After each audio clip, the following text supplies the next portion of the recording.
우리 책 몇 페이지 보느냐면, 그래요. 101페이지 수요 가격 탄력성 공식까지 나왔습니다. 정리됐고 넘어갑니다. 자, 넘어가서 102페이지 하단부에 수요 가격 탄력성 크기와 특징 나왔습니까? 그래요. 그러면서 완전 비탄력적, 비탄력적, 단위 탄력적, 탄력적, 완전 탄력적 나왔죠. 그 우리나라 말로 기억할 거. 그 옆에 공식들 나오죠. 뭐하러 이렇게 썼는지 모르겠어. 그치? 필요 없는 거. 자, 필요 없습니다. 그런 거. 필요 없어요. 필요 없으니까 그런 거 보지 마시기 바랍니다. 자, 그 옆 페이지로 갑니다. 103페이지 갑니다. 103페이지 갔더니 수요 곡선을 3개 그려놨죠. 자, 이 그림입니다. 이 그림. 이거. 그래요? 이거 없죠? 우리 책은 이거 없잖아요. 이것도 옆에다가 조그맣게 그려내야 됩니다. 탄력적일수록 무슨 형태를 취합니까? 완만합니다. 탄력적일수록 완만하다. 매우 중요한 말입니다. 그래요? 자, 그 다음에 이제 정리할 내용이 나오는데요. 그러면 이제 매우 중요한 말을 제가 지금부터 할 건데, 여기 봐요. 이게 타이틀이 지금 우리가 이렇게 장황하게 배웠던 타이틀이 수요 가격 탄력성과 수요 곡선의 형태입니다. 기울기예요. 그러면 수요 가격 탄력성 크기에 따라서 수요 곡선의 형태의 기울기가 달라진다는 소리예요. 그럼 여기까지 지금 정리했더니 저기 옆에 그림 탄력적인 경우에 수요 곡선의 형태는 완만했습니까? 완만 이렇게 하자고. 그러니까 그냥 정리하자고요. 탄력적일수록 완만하다 이 소리예요. 탄력적일수록 완만하다. 그럼 이 탄이라는 소리는 탄력성이 크다는 소리예요. 탄력적일수록 이 말은 탄력성이 크다는 소리고, 수요 곡선은 완만하다. 완만하다는 소리거든. 그럼 완만하면 이거는 기울기가 작다는 소리예요. 기울기 작다. 그럼 여기서 할 수 있는 거, 탄력성과 기울기는 반대로 간다는 거예요. 탄력적이다, 탄력성이 크다는 소리거든. 기울기는 뭐다? 완만하다, 작다. 그래서 탄력성과 기울기의 크기는 뭐다? 반대. 매우 중요한 말이에요. 탄력성과 기울기의 크기는 반대다. 그 다음에 하나 더. 수요량이 변하는 것은, 여기 봐요. 수요량 결정력, 여기 수요량. 이 수요량이 변하는 것은 수요자가 반응하는 겁니다. 반응. 저는 맥주 가격이 올라가든 맥주 가격이 떨어지든 수요량의 변화가 없습니다. 그러면 저는 탄력성이 몇입니까? 0. 0이라고. 그럼 저는 반응이 있다 없다? 없다. 그러니까 결국은 이 수요량은 가격, 소득, 인구 얘들이 변할 때 수요자들이 어떻게 반응합니까? 그거야. 그러면 탄력적인 사람은 반응이 큰 거라고. 가격이 1% 올라갔어요. 가격이 1% 올라갔는데 수요량을 90% 감소시켜. 이러면 탄력성이 엄청 큰 거거든. 가격은 이만큼 변했는데 수요량은 이만큼 변화시켰지. 그러면 탄력성이 큰 거죠. 그 말은 탄력성이 크다는 소리는 수요자가 그만큼 민감하다는 소리야. 민감하다. 그래서 저는 이렇게 합니다. 탄력적일수록 수요곡 상태는 완만하고, 그래서 앞머리 따서 탄, 완만하다, 완. 그다음에 수요자 반응은 민감하다. 탄, 완민 이렇게 합니다. 탄, 완민. 민은요, 수요자가 민감하게 반한다. 수요자가 민감하다. 무엇에 대해서 민감합니까? 무엇에 대해서 수요자가 민감해요? 가격에 대해서 민감한 거지. 수요의 가격 탄력성이니까. 무슨 말 됐죠? 자, 탄, 완, 민 반드시 기억하셔야 됩니다. 탄, 완, 민 기억하셔야 돼요. 그럼 탄완민 탄력성의 크기와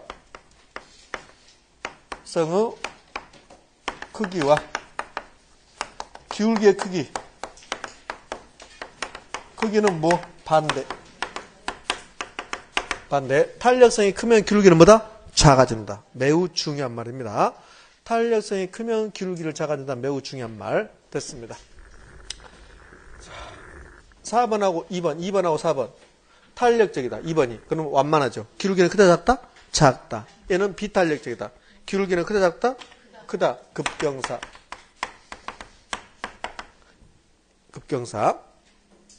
자, 됐습니다. 여기까지. 이제 수요 가격 탄력성은 이 정도 정리하면 끝납니다. 이 정도 정리하면. 그러면 이제 공급의 가격 탄력성 와봐요. 공급의 가격 탄력성 똑같습니다. 똑같아. 공급의 가격 탄력성으로 오면 가격이 1% 변화할 때, 가격이 1% 상승할 때 공급량은 3% 증가지. 공급은 가격이 올라가면 공급량을 증가시킬 거니까. 맞죠? 똑같다는 소리예요. 그러면 탄력성 구하면 이때는 마이너스 3이 아니라 이제 플러스 3이지 다. 공급은 플러스 마이너스니까. 무슨 말 했죠? 3입니다. 공급의 가격 탄력성 계산할 때 최초 값, 중간 값, 변화 후 값이 있다. 그러면 공급의 가격 탄력성 계산 공식은 가격 변화율분의 공급량 변화율. 원래 가격을 기준으로 하면, 최초 값을 기준으로 하면 원래 가격분의 가격 변동분, 원래 공급량분의 공급량 변동분. 똑같죠? 그래요. 그 다음에 이런 게 나옵니다. 공급의 가격 탄력성과 공급 곡선의 형태, 공급선의 기울기. 탄력적일수록 공급 곡선은 완만합니다. 그 다음에 공급자의 반응은 민감합니다. 똑같이 적용된다. 똑같이 공급의 가격 탄력성 크기 0부터 무한대 사이의 값을 갖는다. 그러면 공급의 가격 탄력성이 1 나왔다. 이름은 단위 탄력적이 된다. 이름도 똑같습니다. 이름 똑같다. 수요든 공급이든 똑같다. 이름이 우리 책은 그게 지금 빠져 있어요. 똑같습니다. 그 다음에 공급 곡선의 형태도 똑같습니다. 다만 딱 이것만 달라져. 이것만. 여기 이 표는 수요와 공급이 똑같은데 딱 하나만 달라져요. 이름도 똑같대. 수요 가격 탄력성 이름과 공급의 가격 탄력성 이름 똑같습니다. 그 다음에 수요 곡선, 공급선 형태 똑같은데 다만 1인 경우 수요 가격 탄력성이 1이면 단위 탄력적이라 하고 수요 곡선은 직각삼곡선이야. 그런데 공급도 똑같아요. 다만 여기서 주의. 공급을 오면 공급의 가격 탄력성이 1이면 이름은 단위 탄력적이야. 근데 공급 곡선이 직각삼곡선은 아니야. 그럼 무슨 형태냐면 원점 통과. 원점을 통과하는 우상향. 안 나와. 우상향. 이런 형태야. 안 나옵니다. 공급의 가격 탄력성 1이다. 이러면 뭐라 한다? 단위 탄력적이다. 이거 자체도 안 나올 거야. 그러면 공급의 가격 탄력성이 1이면 공급 곡선은 원점을 통과하는 우상향하는 선인데 이런 거 안 나와요. 선생님 근데 왜 빨간 걸로 썼냐? 왜 잡혀버렸네. 예. 안중해요. 안중합니다. 그러면 우리 여기 수요 가격 탄력성을 하면서 수요 곡선 몇 개 그렸습니까? 5개. 여기도 공급 곡선 5개 그려야지. 자, 탄력성 몇? 무한대. 이렇게 나오면 무슨 변화 없다? 가격 변화 없다. 공급선 몇? 아니 공급선 수직선, 공급 탄력선 0. 무슨 변화? 거리량 변화 없다. 무슨 말 했죠? 자, 이게 원점을 통과해서 이렇게 됐다. 탄력성 몇? 1. 공급의 가격 탄력성 1. 단위 탄력적. 탄력성 무한대. 탄력성 몇? 0. 예, 하나 더 그려야지.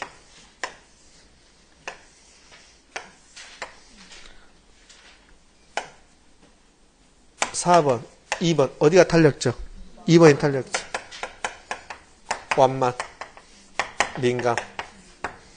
되셨죠? 그래요? 공급의 가격 탄력성이 탄력적일수록 공급 곡선은 완만. 기울기는 작고, 공급자의 반응은 민감하고. 되셨죠? 탄, 완, 민. 됐습니다. 자, 공급까지 끝났어요.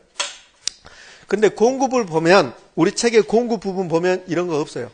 이런 것도 없고 이런 것도 없습니다. 그러면 이 부분 공급이 없다는 소리는 공급은 이 부분이 잘 안 나온다는 소리지. 색이 없다는 소리. 수요는 잘 나오고. 그런데 공급 곡선은 잘 나와. 공급은 공급 곡선을 잘 물어봐요. 근데 우리 책에 이거 없잖아요. 이거 없죠? 그래요. 없습니다. 수요가 똑같지. 수요가 똑같습니다. 공급은 없다는 거. 근데 이건 좀 기억하셔야 돼. 자, 됐습니다. 그러면 여기. 탄력성과 기울기의 크기는 반대 관계에 있다. 매우 중요한 말이거든요. 최근 4년 동안에 3번 나왔어. 정확히는 4년 동안 4번 나왔다고 해도 상관이 없어요. 근데 한 번은 작년에는 계산 문제니까 직접 관련이 없었고, 최근 4년 동안에 4번 나옵니다. 탄력성의 크기와 기울기의 크기는 반대라고. 근데 이 말 자체는 안 나옵니다. 이 말 자체는 여러분 시험 볼 때까지, 여러분 종인중개사 시험이 존재하는 안 나올 겁니다. 이 말은. 근데 매우 중요한 말이야. 그러면 이게 왜 중요한 말인가를 제가 한번 여러분에게 간단한 예를 들어볼게요. 여러분이 얼마나 이해하고 있는가 보자고. 봅시다. 자, 이런 게 있어요. 거미집이라는 게 있어요. 거미집이론은 아직 안 배웠습니다. 아마 3, 4월 과정에 제가 한번 언급할까. 이번 순환에서 안 해요. 여기 거미는 곤충할 때 거미야. 거미. 가수 거미도 있잖아요. 그렇지? 그 거미야. 그러니까 경제이론에서 거미집 모형을 이루는 게 있어요. 그게 거미집 이론인데 이런 거 있어요. 봐봐요. 수요 탄력성하고 공급 탄력성이 있어요. 이렇게. 그러면 수요 탄력성이 더 크대요. 이렇게 됐대요. 그럼 수요 탄력성이 더 크면 그러면 얘를 기울기로 표시해봐요. 기울기로. 그러면 수요 곡선의 기울기하고 곡선의 기울기하고 물론 기울기의 절대값입니다. 왜? 수요 가격 탄력성 마이너스 값이 나왔죠. 절대값 씌웠죠. 수요 곡선의 기울기 우하향 마이너스 기울기를 갖는다 그랬잖아요. 그러니까 절대값을 씌우는 겁니다. 이것도. 마이너스를 가니까 절대값을. 그 다음에 공급의 가격 탄력성 공급 곡선의 기울기 얘는 절대값 씌울 필요 없죠. 플러스 값이니까. 그럼 절대값 한번 씌워봅시다. 됐어요. 자, 수요 탄력성이 공급 탄력성보다 크답니다. 그러면 수요 곡선의 기울기의 절대값과 공급 곡선의 기울기의 절대값. 자, 어디로 가야 돼요? 이렇게 해야 돼요. 탄력성과 기울기는 뭐? 반대니까. 되셨죠? 그래요. 이게 최근 3년 동안에, 아니 4년 동안에 3번 나와. 이 말이. 그러니까 이렇게 되면 수렴한다고 그래. 수렴. 아직 무슨 말인지 몰라. 이렇게 되면 거미집 이론에서 수렴한다고 그래. 수렴형이라고 그래요. 수렴형. 그래서 뭐라고 표현하냐면 이렇게 표현해요. 경제학을 배운 친구들은 다 이렇게 해요. 우리만 이렇게 하는 게 아니라 수요의 탄력성이 공급의 탄력성보다 크면 수렴형이라고 그래요. 그래서 수 이렇게 외워요. 수탄수. 지금 무슨 말인지 모르는데 그냥 수탄수 하나 하시라고 그냥. 수탄수 드릴 테니까 하나 받아가시라고. 수탄수. 그러면 그동안 시험은 어떻게 나왔냐 이렇게 나왔어요. 수요의 탄력성이 공급의 탄력성보다 탄력적이면 수렴한다 이렇게 나왔어요. 무슨 말 됩니까? 그런데 이제 이렇게 나오는 거야. 어떻게 나오냐면 수요 곡선의 기울기의 절대값보다 공급 곡선의 기울기의 절대값이 더 크면 수렴한다 이렇게 나왔습니다. 오입니까? X입니까? 오지. 공급 곡선의 기울기의 절대값이 더 크면 수렴한다. 이게 똑같은 말이야. 그러니까 이렇게 내다가 이렇게 내는 거야. 그러니까 역으로 낸 거지. 이 말은 탄력성의 크기와 기울기의 크기가 반대입니다. 이 말을 의미하는 거야, 이게. 탄력성의 크기와 기울기의 크기가 반대다. 이걸 알면, 그러면 수요 탄력성이 공급의 탄력성보다 더 클 때 수렴한다. 이게 안 나오고, 수요 곡선의 기울기하고 공급 곡선의 기울기에 비교해서 공급 곡선의 기울기가 더 크다. 공급 곡선의 기울기가 더 크다는 소리는 탄력성은 수요가 더 탄력적이라는 소리 아닙니까? 그러면 수렴해야지. 이해됩니까? 그래요. 나는 몰라, 이제. 더 이상 못해. 자, 그러면 우리 책을 가면 어디로 가냐면, 거기 한번 확인하고 가요. 그 말, 지금 제가 했던 거. 책 페이지 수로 가면, 120페이지. 120페이지 가면 거미집 이론 나왔습니까? 그래요. 거미집 이론 나왔습니다. 거미집 이론 나왔는데요. 자, 120페이지 하단부 봐요. 하단부를 봤더니 뭐라고 나왔냐면 수렴형 나왔습니까? 수렴형. 공급곡선의 기울기의 절대값이 수요곡선의 기울기의 절대값보다 크면 가격은 균형적으로 접근한다. 그걸 수렴형이라고 그래. 수렴형. 그래요? 근데 우리 책은 너무나 미비하게 지금 써놨습니다. 이 부분은. 이렇게 쓰면 안 돼요. 탄력성이 먼저 나와야 돼요. 탄력성. 그러면 여기다가 여러분들은 거기다가 수렴형에다가 이 말을 넣어줘야지. 이거. 수요 탄력성이 공급의 탄력성보다 더 크면 뭐다? 수렴형이다. 이렇게.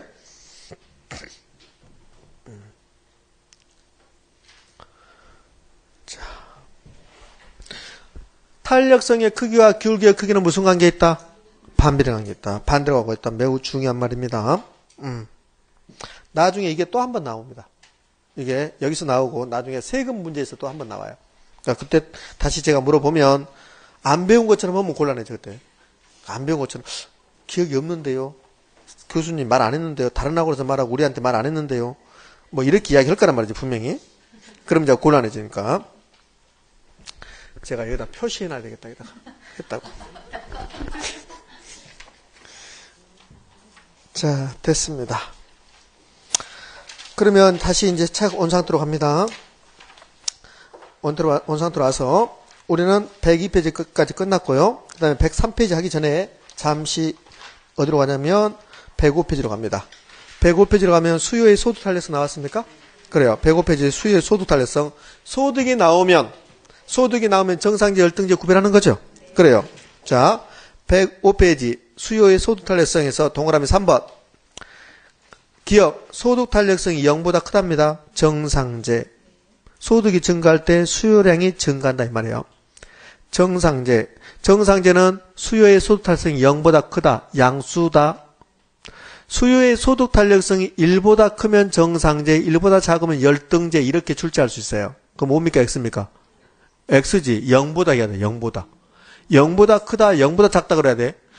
소득 탄력성이 1보다 크면 정상재, 1보다 작으면 열등재 이렇게 할 수도 있단 말이에요. 그럼 5다 X다. X, 0이라고 0. 왜 2를 주냐면 수요의 가격 탄력성에서 기준이 1이라고 강조하잖아요.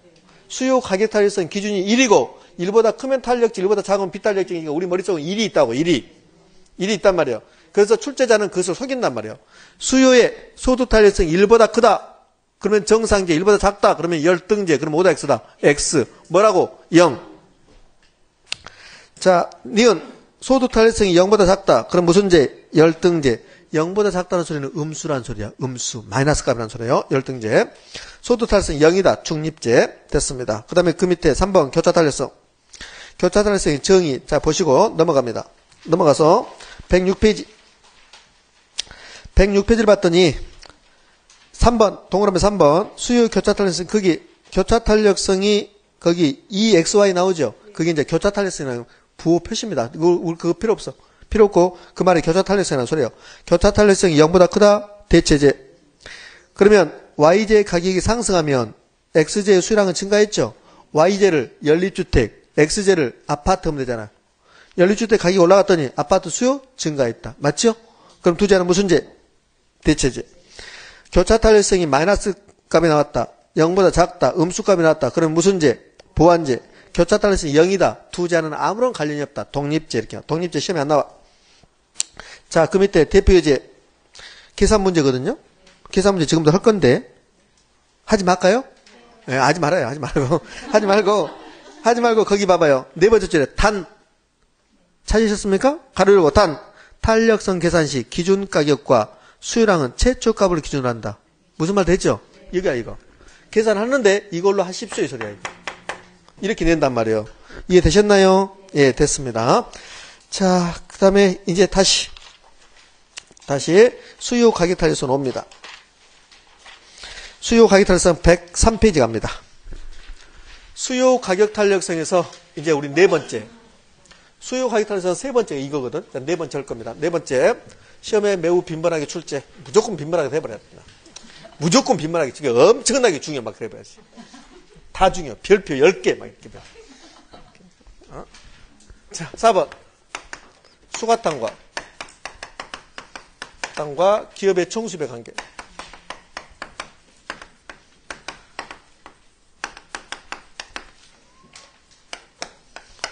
아주 빈번하게 출제하는 것은 아닙니다. 아주 빈번하게 출제하는 것은 아닌데, 근데 지금 시기적으로 나올 때 됐습니다. 이거 기초인문과정에서 안 했죠? 네, 안 했습니다. 쉬워요. 쉬운데, 그런데 이해를 안 하려고 노력을 해. 쉬운데, 실제로 그래요. 너무 쉬운데, 여러분 이해 안 하려고 노력을 해요. 이게 왜 이해가 안 되냐면, 탄력성 이해가 잘 안 되니까 그래요. 그러니까 이게 잘 이해가 안 되는 거야. 이렇게 표현하면 경제학입니다.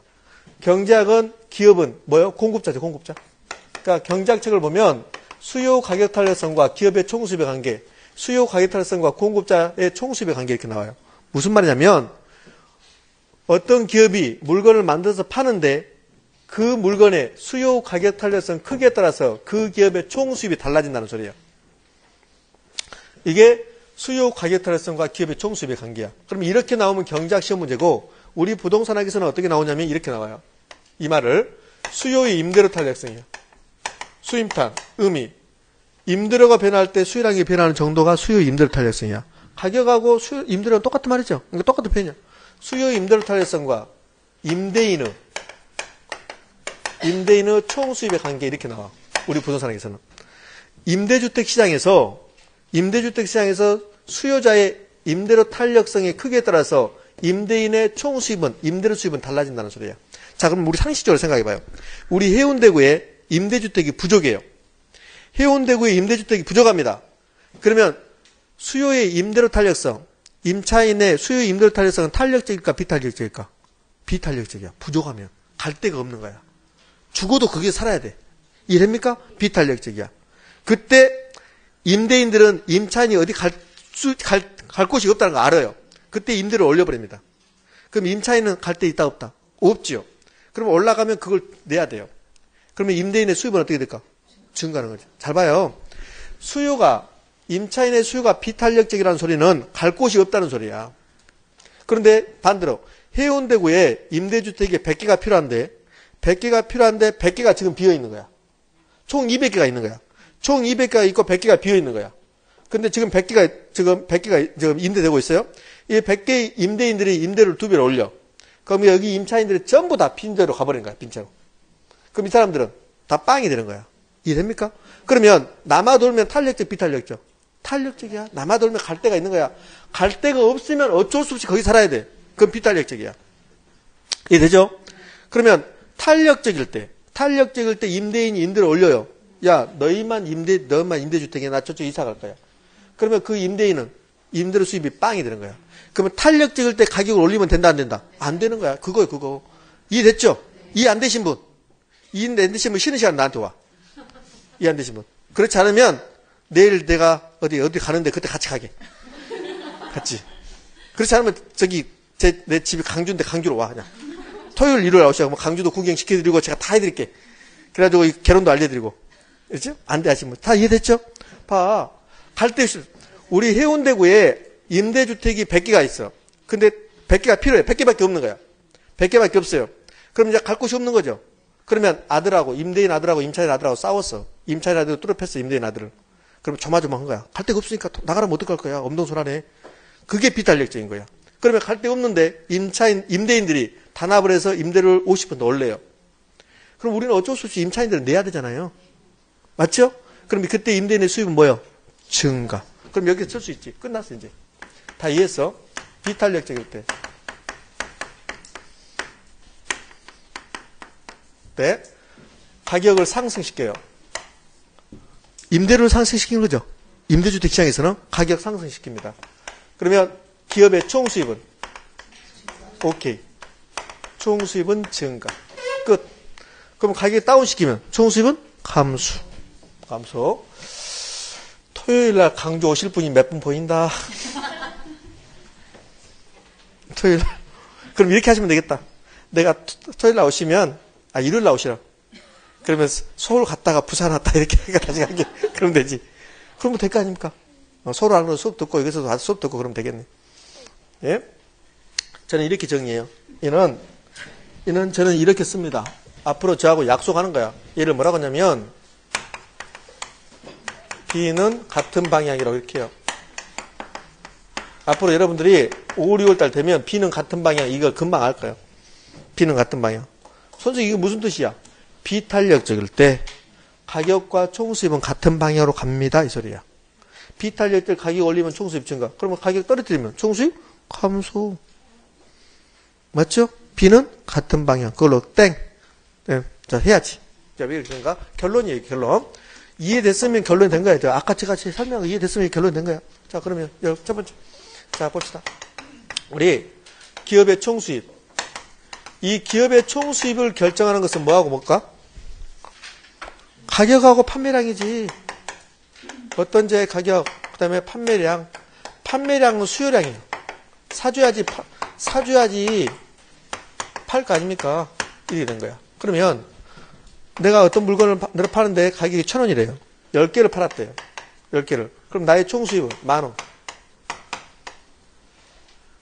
그런데 가격을 올렸어요. 가격을 올렸는데 판매량이 그대로 있어요. 가격이 2,000원 올라갔습니다. 판매량 그대로 10개입니다.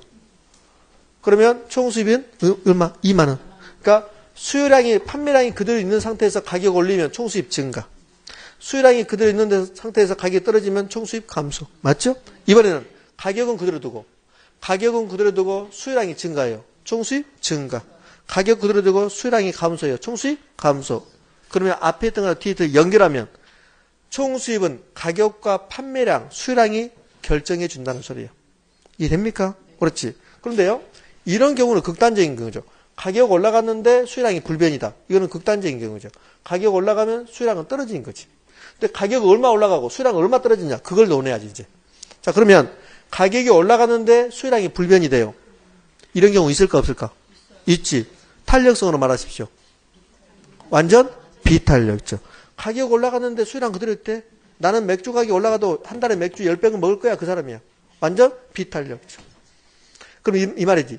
임대인님이 가격을 임대료를 아무리 올려도 나는 계속 그 내고 이거 살게요. 이 사람이야. 그럼 완전 비탄력적이죠. 그때 임대인들이 임대료를 올리면 임대료 수입은 증가. 그대로 살 거니까 임차인들이. 이해됩니까? 자, 끝. 됐습니다. 자, 그러면 하나씩 해봅시다. 첫 번째. 수요가 비탄력적이다. 비탄력적인 경우. 적일 때. 근데 시험 문제는 비탄력적이 안 나와요. 한 번도 안 나왔어요. 그럼 비탄력적이라는 표현을 뭐라고 쓸까? 시험 문제는. 오케이. 탄력성이 1보다 작을 때. 탄이 1보다 작을 때 이렇게 출제했어요. 작을 때. 그러면 탄력적이란 말은 1보다 클 때. 단위 탄력적이란 말 안 나오고 탄력성이 1일 때 이런 식으로. 되셨습니까? 그래요? 비탄력적일 때. 탄력성이 1보다 작을 때. 자, 그러면 비탄력적입니다. 가격을 20%로 올렸답니다. 그때 수요량이 40%가 감소한다. 그럼 탄력적, 비탄력적? 가격 20% 올렸는데 수요량은 40% 감소한데 탄력적, 비탄력적? 탄력적이죠. 비탄력적으로 만들려면 수요량이 떨어지기는 떨어지는데 조금만 떨어져야지. 수요량이 10% 하락하는 거야. 감소하는 거야. 탄력성 몇? 0.5, 0.5라고. 0.5. 왜? 20%분의 10%니까. 2분의 1, 0.5라 이게 0.5. 0.5면 1보다 작죠? 비탄력적. 그러면, 자, 가격 올린 것만 봐. 가격만 봐. 가격 올렸습니다. 총수입. 증가, 감소. 증가지 가격 올렸으니까. 맞죠? 그래요? 이번에는 수요량 감소만 봐요. 수요량이 감소했다. 총수입은? 감소겠지. 수요량이 떨어졌으니까. 그러면 비탄력적인 상황에서는 총수입이 증가하는 경우하고 총수입이 감소하는 경우가 충돌한다는 소리예요. 그런데 총수입이 증가가 더 크죠. 이건 20% 올라갔으니까. 그러면 결국은 총수입이 증가합니까? 감소합니까? 증가네. 증가. 그러면 봐요. 비탄력적일 때 가격을 올리면 총수입도 올라간다 이 소리예요. 비탄력적일 때 가격 올리면 총수입도 증가한다. B는 같은 방향. 그럼 비탄력적일 때 가격이 떨어뜨리면 총수입은 감소. 됐습니다. 탄력적일 때는 반대로. 탄력적은 제가 할 필요 없죠? 할 필요 없어요? 자, 이번엔 단위 탄력적입니다. 단위 탄력적. 탄력성이 몇일 때? 1일 때. 그러면 단위 탄력적은 가격을 20% 올리면 수요량은 몇 퍼센트 빠져요? 20%가 빠지는 거죠. 맞죠? 탄력성 몇?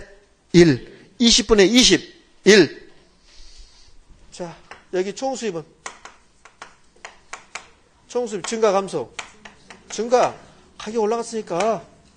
여기는 수요량이 감소했어요. 총수입이 감소. 근데 증가하고 감소가 똑같아. 맞죠? 그러면 총수입은 0? 아니지.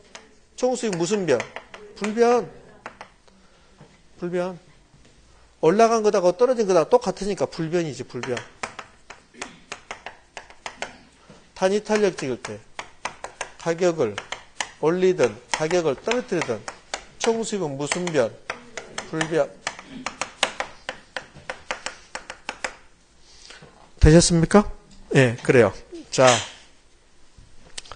자는 사람이 지금 2명 나왔습니다. 자는 사람이 저 뒤쪽에서 나왔습니다. 앞쪽에서는 안 나오고 있어요. 이번에는 완전 비탄력제랍니다. 완전 비탄력적. 탄력성 몇? 0. 그래요? 자, 그러면 결론부터 물어볼게요, 여러분들. 이 완전 비탄력적일 때 가격을 올리면 총수입은 어떻게 될까요? 완전 비탄력적일 때 가격을 올렸어요. 총수입은요? 여기가 그대로 나왔잖아. 여기가 불변이 그대로야. 여기가 그대로. 맞죠? 자, 완전 비탄력 찍을 때 가격을 올렸답니다. 가격을 올렸어요. 총 수입은요? 자신있게 증가하면 증가를 해버려, 그냥 증가해, 증가. 맞아요. 증가입니다. 여러분들, 완전 비탄력적인 경우도 비탄력적인 경우야. 비탄력 찍을 때 가격 올리면 총 수입 증가죠? 비탄력 때. 가격을 올렸습니다. 그러면 총 수입 증가잖아요. 같은 방향이니까. 맞죠? 그래요. 가격 떨어뜨렸습니다. 총 수입은 감소야. 비탄력 찍을 때. 그럼 완전 비탄력적인 경우는 역시 비탄력적인 경우죠. 완전 비탄력적도 비탄력적인 경우잖아요. 비탄력적인 경우입니다. 근데 완전히 들어가면 특수한 경우라 그랬죠. 맞잖아요. 완전히 경우 들어가면 특수한 경우야. 어떻게 특수한 거 봅시다. 자, 완전 비탄력적이라는 소리는 가격이 변화해도 수요량은 변화한다, 안 한다? 안 한다. 그러면 가격이 20% 올라가요. 20% 올라갑니다. 이때 수요량은요, 무슨 변? 불변이지. 수요량 불변이야. 불변. 그럼 여기 봐요. 여기 볼래요? 지금까지 했던 것은 가격과 수요량이 다 총수입에 영향을 미쳐요. 얘는 총수입이 증가하고 얘는 총수입이 감소시켰잖아요. 그런데 이 경우 완전 비탄력적일 때는 수요량이 불변이에요. 그럼 얘는 총수입에 영향을 미쳐요, 안 미쳐요? 안 미치지. 가격만 총수입에 영향을 미치는 거라고. 무슨 말 됐죠? 그러니까 일반적인 경우는 가격이 올라가면 수요량이 감소해요. 얘는 총수입 증가시키고 총수입을 감소시키는 거야. 그렇죠? 그런데 완전 비탄력적이라는 소리는 가격이 변해도 수요량은 변한다, 변하지 않는다? 변하지 않는다. 그러니까 얘는 총수입에 영향을 미치지 않는 거야. 그러면 가격이 이렇게 올라갔습니다. 총수입은 뭐 할까? 증가하죠. 증가한다고. 얘는 총수입 불변을 만드는 거죠. 얘만 보면. 그러면 완전 비탄력 찍을 때 가격을 올리면 총수입 증가야. 그런데 몇 퍼센트만큼 증가할까? 딱 20% 증가하는 거야. 20%만큼 증가하는 거야. 20%만큼. 이해됩니까? 그렇잖아요. 이게 감소한다. 이게 감소한다면 완전 비탄력증이 아니죠. 근데 완전 비탄력증이니까 얘는 그대로 있어버린 거야. 불변으로. 이게 지금 완전 비탄력증이야. 자, 가격이 1,000원이었어요. 수요량은 10개였습니다. 가격이 2,000원 올라갔어요. 2,000원 올라갔습니다. 근데 수요량이 그대로 있어요. 그러면 총 수입은 2만 원 가는 거죠. 맞잖아요. 2배로 올라가죠. 가격 2배로 올라가니까 총 수입도 2배 된 거야. 무슨 말 했죠? 자, 이번에는 가격이 20% 올라갔어요. 20%. 20% 올라갔습니다. 그럼 1,200원. 수요량은 그대로 10개. 그러면 총 수입은 10,000원에서 12,000원. 20% 올라가면 20% 올라갔지. 이해됐죠? 그러면 완전 비탄력적일 때 가격을 올리면 총 수입 증가. 왜? 얘도 비탄력적이니까. 그런데 가격 올라간 만큼 총 수입 증가. 맞죠? 그래, 그러면 가격을 20% 증가시키면 총 수입도 20% 증가. 가격을 20% 떨어뜨리면 총 수입도 20% 하락, 감소. 되셨죠? 됐습니다. 자, 이제 정리합니다. 수요 가격 탄력성과 기업의 총 수입의 관계. 우리 시험은 수요 임대료 탄력성과 임대인의 총 수입의 관계 이렇게 나올 겁니다. 그러면 비탄력적인 상황에서 임대인들이 임대료를 올리면 그러면 임대인의 수입은 뭐하고? 증가하고 임차인의 지출은 부담은 증가. 똑같지? 여기 임대인의 수입은 임차인의 지출이에요. 그러니까 어렵게 나오면 이렇게 우리를 속일 수 있어요. 임대인의 총 수입을 임차인의 총 지출로 나올 수 있다고. 임차인의 지출. 임차인의 임대료 지출액. 임대료 부담액, 지출액 이렇게 나올 수 있어요. 오케이? 지금 이해되셨죠? 네, 그래요. B는 무슨 방향? 같은 방향. 비탄력적일 때 가격을 올리면 임대료 올리면 총수입은 증가. B는 같은 방향. 되셨습니까? 예, 됐습니다. 우리 책 지금 103페이지 가운데쯤에 그 표로 정리해놨습니다. 그 표를 보면 해석을 잘해야 됩니다. 자, 됐어요. 그 다음에는 5번 수요 가격 탄력성 결정 요인. 그 다음에 넘어가서 104페이지까지 쭉 나열됐습니다. 이 부분은 이 순환에서는 하지 않을 겁니다. 이 부분은. 자, 그래서 중요한 것만 제가 체크만 해드릴게요. 자, 103페이지 수요 가격 탄력성 결정 요인에서 기업 대체제 유무와 다소 나왔습니까? 대체제가 있으면 탄력적이야. 대체제가 없으면 비탄력적이고. 그래요. 대체제가 있다 탄력적, 없다 비탄력적. 많으면 탄력적, 적으면 비탄력적 이렇게 하는 거예요. 자, 그거 하시고요. 그다음에 넘어가 봐요. 넘어가서 104페이지에 그냥 공부하실 분만 하시고 이 다음 순환 할 거니까 이해 안 되면 하지 마시고요. 넘어가서 니을 갑니다. 니을. 기간에 장난 나왔죠? 수요든 공급이든 장기는 탄력적, 단기는 비탄력적입니다. 장기는 탄력적, 단기는 비탄력적. 자, 됐습니다. 그 다음에 용도가 다양할수록 수요든 공급이든 탄력적입니다. 미음. 아직 설명 안 했습니다. 그 다음에 종류를 나누면 세분하면 탄력적으로 돼요. 그게 비읍입니다. 비읍. 주거용 부동산이 더 탄력적입니다. 시옷 바로 위에 일반적으로 주거용 부동산의 수요는 상업용, 공업용 부동산보다 탄력적 나왔죠. 그러니까 주거용이 탄력적이다. 뭐 그 정도로 해주시면 될 것 같고요. 자, 그래서 23회 때 어떤 식으로 나왔는가 보시면 돼요. 그 밑에 대표 예제를. 자, 됐습니다. 자, 그러면 공급으로 가면 공급의 탄력성 결정요인도 있대요. 지금 우리는 수요 탄력성 결정요인 했거든요. 수요 탄력성 결정요인에서 대체제가 많으면 탄력적, 대체제가 작으면 비탄력적, 장기는 탄력적, 단기는 비탄력적 이런 거 했죠. 그래요? 세분할수록 탄력적 지금 하고 있는 겁니다. 이해되신 분만 이해하시고 이해 안 되신 분은 이해하지 마시고 다음에 해도 되니까 막 기초 입문과정 했을 분들은 너무나 다 이해할 겁니다. 자, 107페이지 가봐요. 107페이지 가면 하단부에 공급의 가격 탄력성 결정요인이 나왔습니까? 그러니까 수요가 똑같다는 소리예요. 거기서는 여러분들 어떤 거 기억하시면 되냐면 넘어가서 108페이지에 동그라미 4번 공급량 측정 기간의 장단 나왔습니까? 단기 비탄력적, 장기 탄력적. 수요든 공급이든 단기는 비탄력적, 장기는 탄력적. 반드시 기억하셔야 돼요. 그 다음에 우리 이거 했네요. 수요 곡선, 공급 곡선 할 때 개별은 비탄력적, 시장은 탄력적이겠죠. 그러면 제가 기초 입문 과정에서도 이거 중요하니까 이거 저하고 여러분 이렇게 기억합시다 그랬어요. 시장은 탄력적이다 기억하라고 그랬어요. 시장은 탄력적이다. 이렇게 기억하라고 그랬습니다. 그러면 이 시가 의미하는 것은 시장 수요 곡선이 곡선, 그 다음에 시장 무슨 곡선? 공급 곡선. 이 무엇보다? 개별 수요 곡선, 개별 공급 곡선보다 탄력적이다. 장은요? 장기 수요 곡선, 장기 공급 곡선. 공급 곡선이 탄력적이다. 뭐에 비해서? 단기에 비해서. 되셨습니까? 이거 기억하셔야 돼요. 시장은 탄력적이다. 시장 수요 곡선이 개별 수요 곡선보다 탄력적이다. 시장 공급 곡선이 개별 공급 곡선보다 탄력적이다. 시장 공급 곡선은 개별 공급 곡선의 수평적 합계. 시장 수요 곡선은 개별 수요 곡선의 수평적 합계. 기억납니까? 그렇지. 됐습니다. 단기 비탄력적, 상대적으로 장기 탄력적. 단기에는 공급량 변화가 크지 않아요. 수요량 변화도 크지 않아요. 변화가 크지 않으면 비탄력적. 변화가 크면 탄력적. 따라서 시장은 뭐다? 탄력적. 시장은 탄력적. 기억하셔야 됩니다. 그래요? 됐습니다. 그럼 이제 곡선을 한번 만들어 볼게요. 공급 곡선이 매우 빈번하게 나온다고 그랬어요. 공급으로 오면. 자, 그러면 이제 지금부터 공급 곡선을 그려볼 건데요. 여러분 그리지 마세요. 제가 책에다 점검해 드릴 테니까. 공급 곡선이 두 개 나왔습니다. 이렇게 나왔습니다.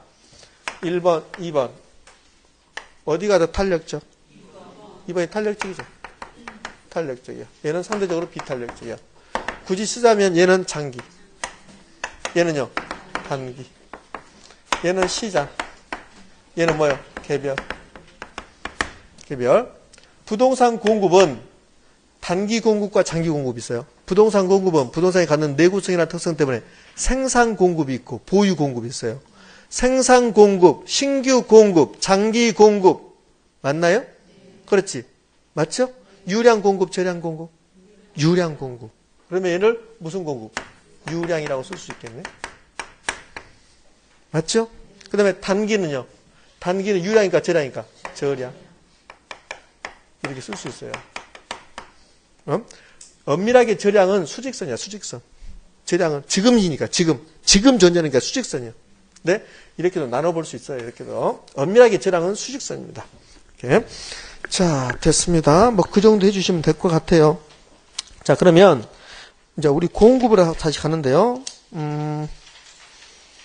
자, 99페이지. 아니, 미안해요. 96페이지. 96페이지 갑니다. 96페이지 가운데쯤에 3번 단기 공급선과 장기 공급선 나왔습니까? 그래요. 자, 그림 나왔죠? 그 밑에. 자, 그거 보시면 되고, 저 그림이 저 그림입니다. 그 위로 올라가요. 그 위로 올라가서 주택의 공급곡선 동그라미 2번. 기억, 주택의 단기 공급곡선, 저량 공급곡선. 제가 단기 공급곡선, 저량 공급선을 엄밀하게 뭐라고 그랬어요? 수직선이라고 그랬잖아요. 수직선이고, 주택 공급곡선이 수직선이라는 것은 공급이 완전 비탄력적인 것을 의미한다. 되셨습니까? 그래요. 그 다음에 그 밑에 니은, 주택의 장기 공급곡선은 무슨 공급선? 유량 공급곡선.